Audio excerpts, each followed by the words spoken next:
নমস্কার বন্ধুরা, আমি গায়ত্রী। আমার ইউটিউব চ্যানেল গায়ত্রী ব্লগসে তোমাদের সবাইকে স্বাগত।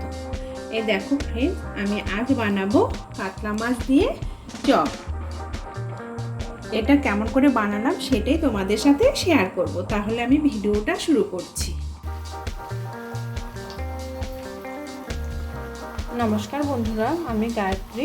আমার ইউটিউব চ্যানেল গায়ত্রী ব্লগসে তোমাদের সবাইকে স্বাগত। আমি এই কাতলা মাছ দিয়ে চপ বানাবো কাতলা মাছের। এই জন্য মাছগুলোকে আমি সেদ্ধ করে নিচ্ছি। প্রথমে গরম জলে বসিয়ে সেদ্ধ করে নিচ্ছি। তার মধ্যে একটু লবণ দিয়ে দিলাম মাছগুলোর গায়ে। মাছগুলোকে আমি এখন উলট পালট করে একটু যাতে সেদ্ধ ভালো হয়ে যায়। এক পাশ আমার সেদ্ধ হয়ে গেছে, আর এক পাশ বাকি আছে।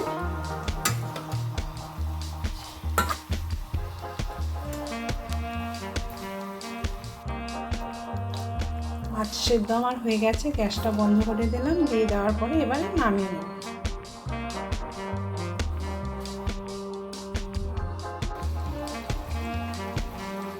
নমস্কার বন্ধুরা, আমি গায়ত্রী। আমার ইউটিউব চ্যানেল গায়ত্রী ব্লগসে তোমাদের সবাইকে স্বাগত। আমি আজ বানাবো কাতলা মাছ দিয়ে চপ। তার প্রথমে আমি কাতলা মাছটাকে একটু সেদ্ধ করে নিয়েছি। এবার এর কাঁটাটা বেছে নেব। মাছটাকে এক এক করে নামিয়ে নিচ্ছি, নামিয়ে বেছে নেব।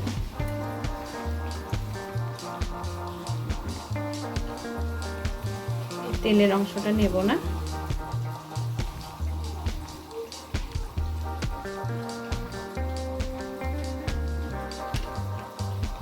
এইভাবে মাছের থেকে কাঁটাটা বেছে নিতে হবে।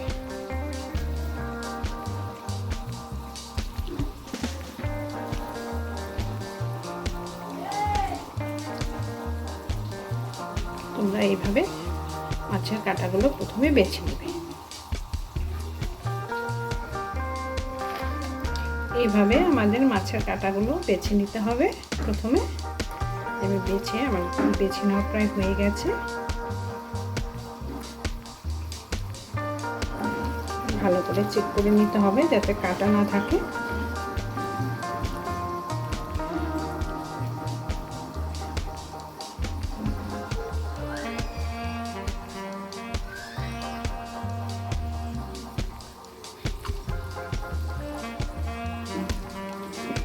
বেছে নেওয়া প্রায় হয়ে যাচ্ছে। এভাবে বেছে নিচ্ছি।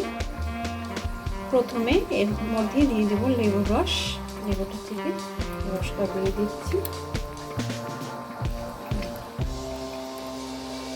লেবুর রসটা দিয়ে দিলাম।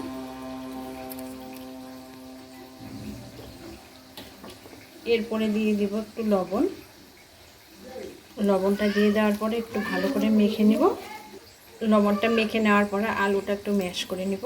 ম্যাশ করে এটার সাথে মিশিয়ে নিতে হবে। এর মধ্যে গাজর দিয়ে দিচ্ছি। এর মধ্যে দিয়ে দেবো একটু হলুদ গুঁড়ো, একটু দিয়ে দেবো লঙ্কার গুঁড়ো। যে যেমন ঝাল খাবে সে তেমন দেবে। এরপরে এর মধ্যে দিয়ে দিচ্ছি কুচনো পেঁয়াজ, ধনে পাতা, কাঁচা লঙ্কা, আর দিয়ে দেব ম্যাগি মশলা। এইগুলোকে এখন ভালোভাবে মেখে নেব।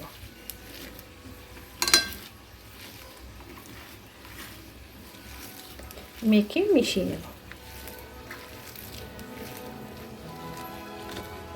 এইভাবে ভালোভাবে আমাদের মেখে মিশিয়ে নিতে হবে মাছগুলোর সাথে।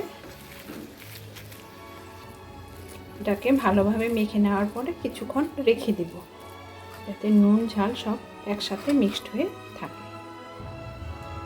8 ঘন্টার মতন ঢেকে রাখবো। রেখে দিলাম। এরপর 8 ঘন্টার পর খুলে নিয়ে তারপর ডো বানিয়ে নেব।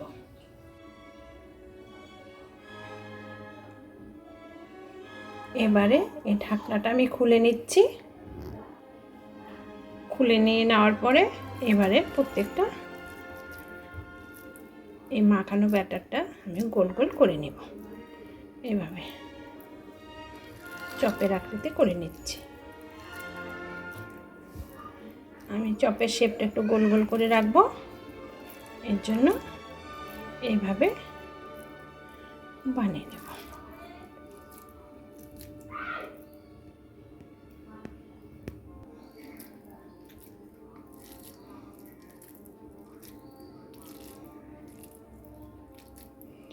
এইভাবে করে বানিয়ে নিতে হবে।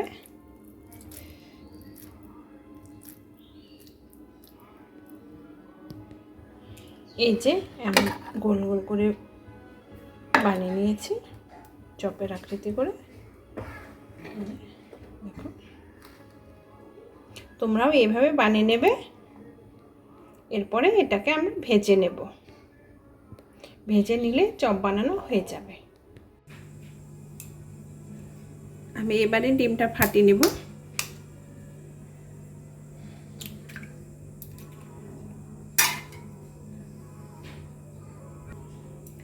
ডিমের মধ্যে একটু নুন দিয়ে দিচ্ছি, নুন দিয়ে স্পুন দিয়ে ভালো করে ডিমটাকে ফেটিয়ে নেব। আর বিস্কুটের গুঁড়ো নিয়ে নিচ্ছি।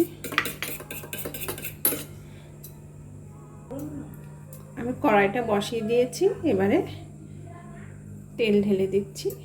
তেলটা গরম হবে, তেলটা গরম হয়ে গেছে। এবারে আমি এগুলো ডিমের মধ্যে ঢুকিয়ে এই যে বিস্কুটের গুঁড়োর মধ্যে এইভাবে মিশিয়ে তেলের মধ্যে ছেড়ে দেব। এইভাবে নিতে হবে, এভাবে চেপে চেপে নিতে হবে। তারপর এই যে তেলের মধ্যে দিয়ে দিচ্ছি।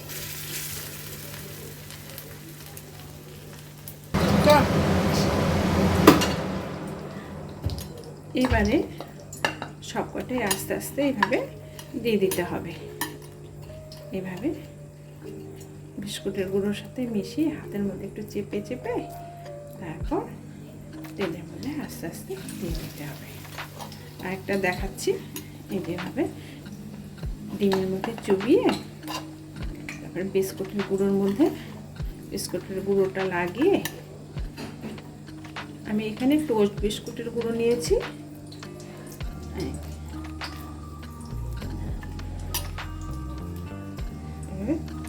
দিয়ে দিতে হবে।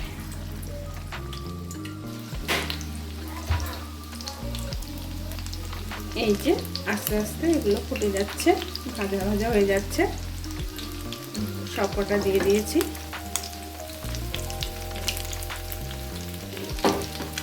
একটু পরে এগুলোকে উল্টিয়ে দিব, আমার ভাজা হয়ে যাবে। এইভাবে এক ভাজা হয়ে গেছে, আর এটা আমি উল্টিয়ে নিব।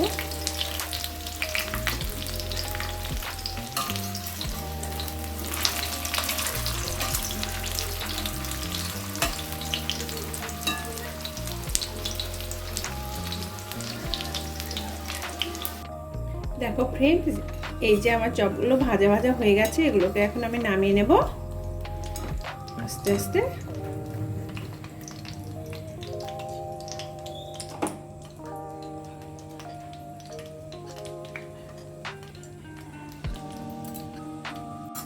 এইভাবে আমি এক এক করে চপগুলো নামিয়ে নিচ্ছি। তোমরা এই কাতলা মাছের ফিশ চপ কেমন করে বানাও অবশ্যই কমেন্ট করে জানাবে। আমি তো এইভাবে বানিয়েছি।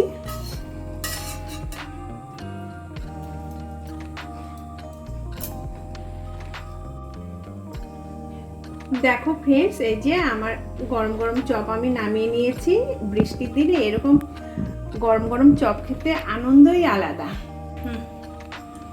আমার এই কাতলা মাছের চপ বানানোর পদ্ধতিটা যদি তোমাদের ভালো লেগে থাকে তাহলে তোমরা অবশ্যই লাইক, শেয়ার ও সাবস্ক্রাইব করতে ভুলবে না। ধন্যবাদ। রাধে রাধে।